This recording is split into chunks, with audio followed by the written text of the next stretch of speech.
Shiv Okha fisheries department અને જે આપણા માછીમાર ભાઈઓ છે એનો 15 તારીખે સિઝન ચાલુ થાય છે. એની પહેલા બધાએ પણ લાયસન્સો રિન્યુ કરવાના હોય છે. તો એની અંદર છેલ્લા 1 મહિનોથી ક્યાંક ને ક્યાંક પ્રોબ્લેમ આવતા હતા અથવા તો નાની મોટી કાંઈ કૂચ હતી કે જે આ કરવું પડે.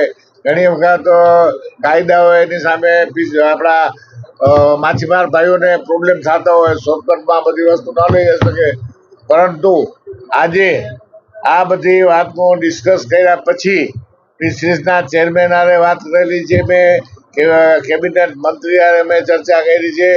આજે જે લોકલ અહીંયા ઓખાની અંદર જે અહીંયા ડિપાર્ટમેન્ટ મેન છે એના હારે બધી ચર્ચા કરીને આ વાતનું આજે સમાધાન થયેલ છે.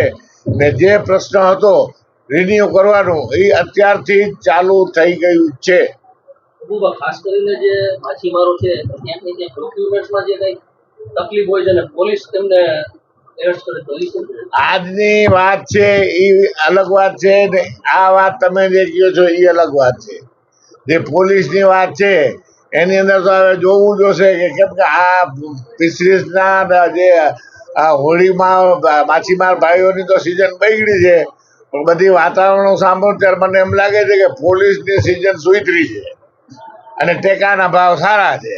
હવે એ બધી તપાસ કરવા માટે અને બધું આ હકીકત શું છે આ બધી હું મુખ્યમંત્રીને જણાવીશ ને આ બાબતનો જે કાંઈ નિચોડ હશે સાચી વસ્તુ એ બહાર આવશે.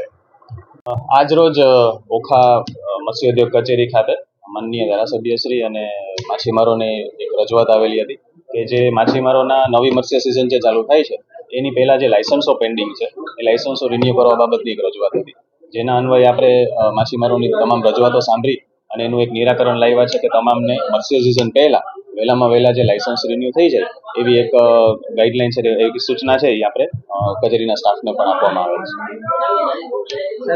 હાલમાં જે બોટો છે એમની પાસે કોઈ કાગળની ક્ષતિ હોય તો હવે શું થવાનું?